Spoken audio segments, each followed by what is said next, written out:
ไปกินข้าวเนี่ยอันนี้เป็นข้าวหลามอืมข้าวหลามเพิ่นลาบไปที่เรียบร้อยแล้วพี่น้องเอ้ยอ่าไปเออกลืบนี่กินน้ำกันอันนี้ได้ข้าวกินน้ำลูกเนี่ยบอกอืมเอ้ยแม่กินตัวนี้อ่าพี่น้องมา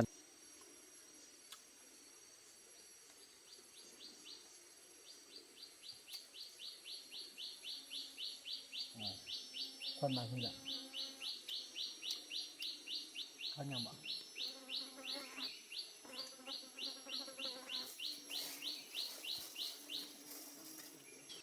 สบายดี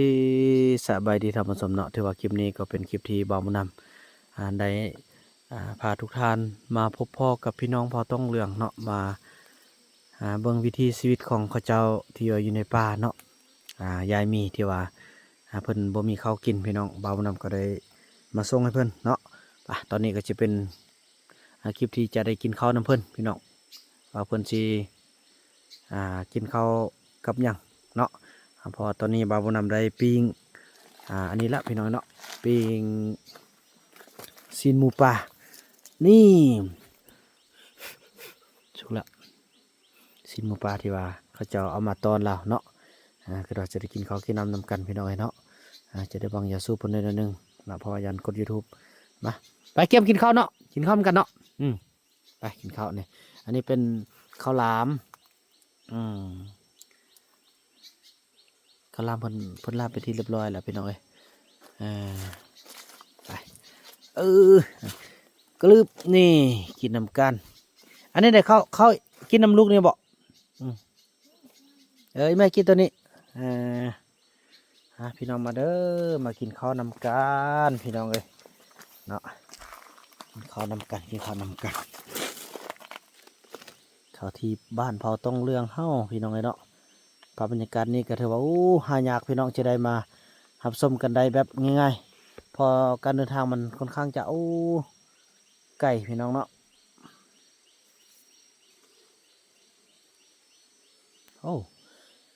เราขั้นนี่เราเอานั้นเลยได้นี่เอาพาเก้าเลย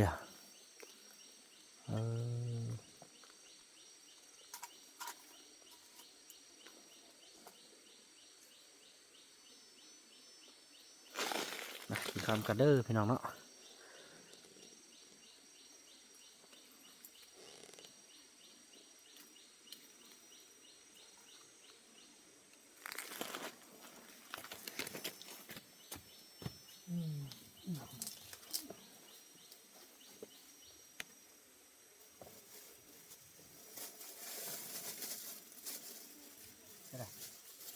จะได้ปะพาเข้าเขาหน่อยอันนี้บอกอันนี้บอกเอาบอกเอาเนี่ยเอาเป็นของเพิ่นละ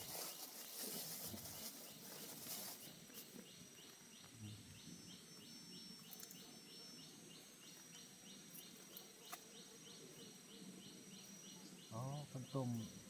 เพิ่นยังต้มของเพิ่น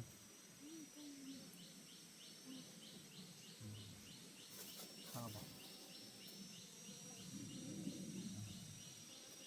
กันนะ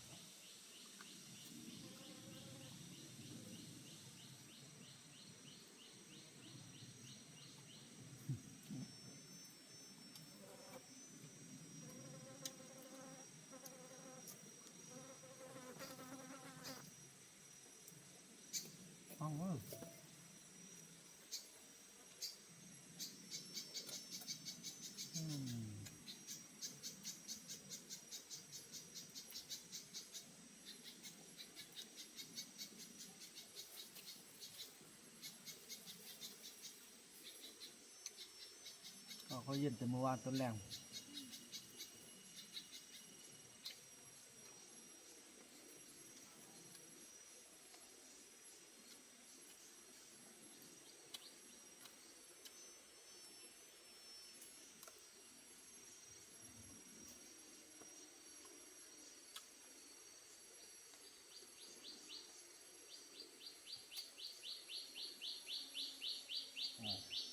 คนมาที่ละ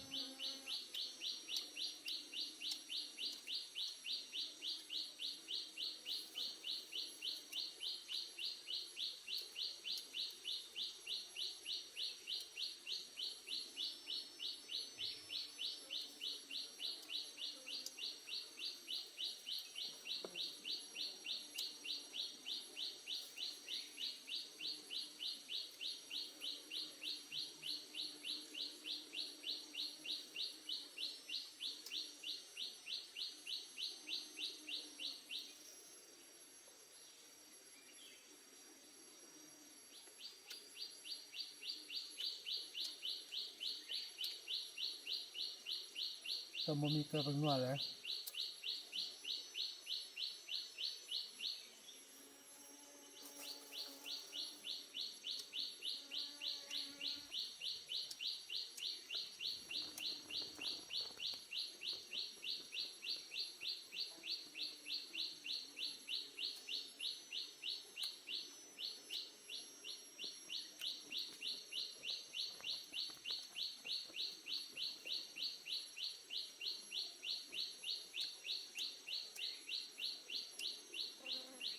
เขายังบ่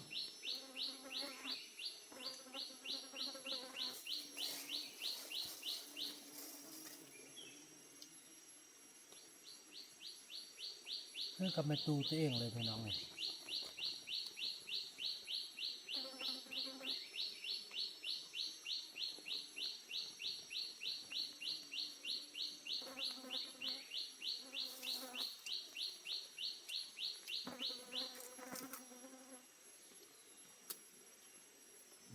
ชอบซีนให้เรา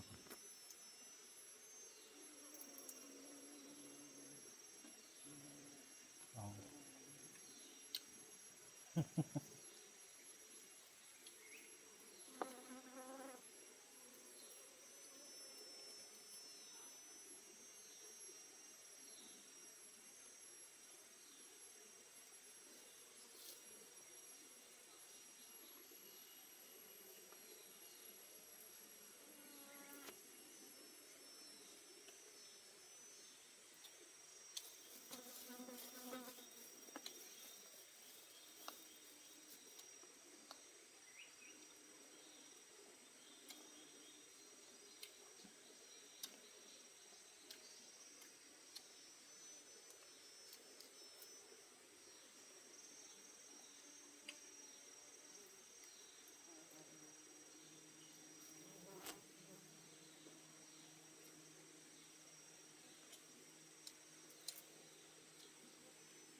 Đúng không? Đúng rồi.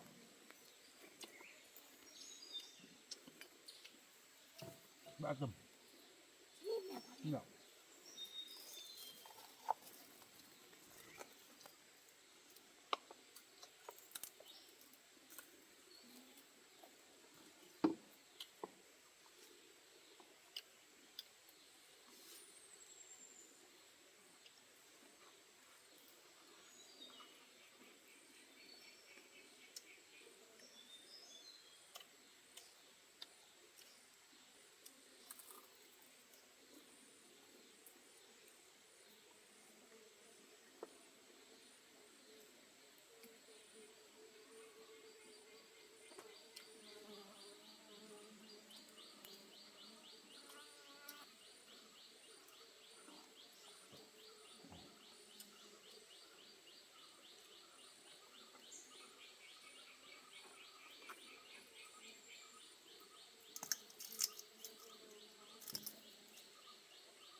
ขาหมูหมดคันนึงเลย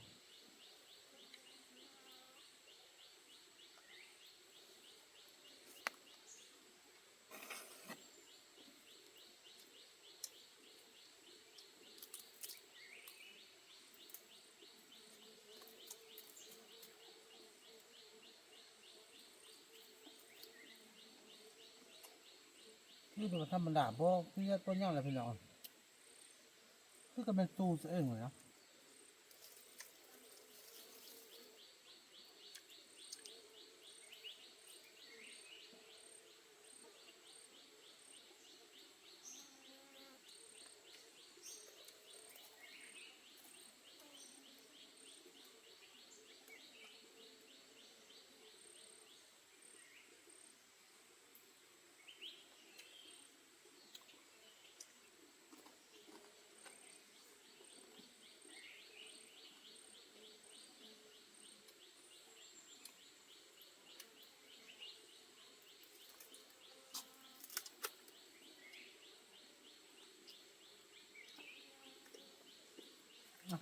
อันนี้ไปเท่าไหร่เนาะมากินเนาะกินหมูมัดพี่น้องไปหากินต่อก็ย่างแห้งบางส่วนน้อยๆแบบที่กินเท่าไหร่ก็บ่หมดพี่น้อง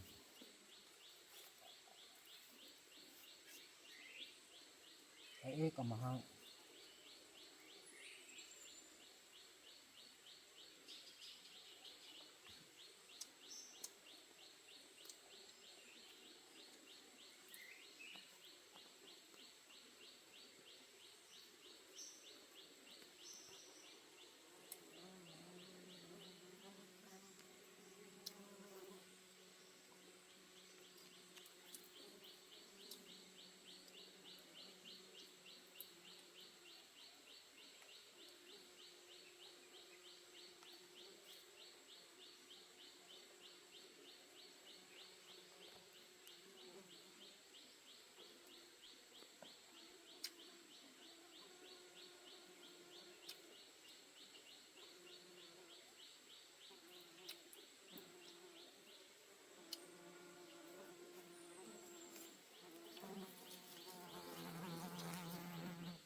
ท่าน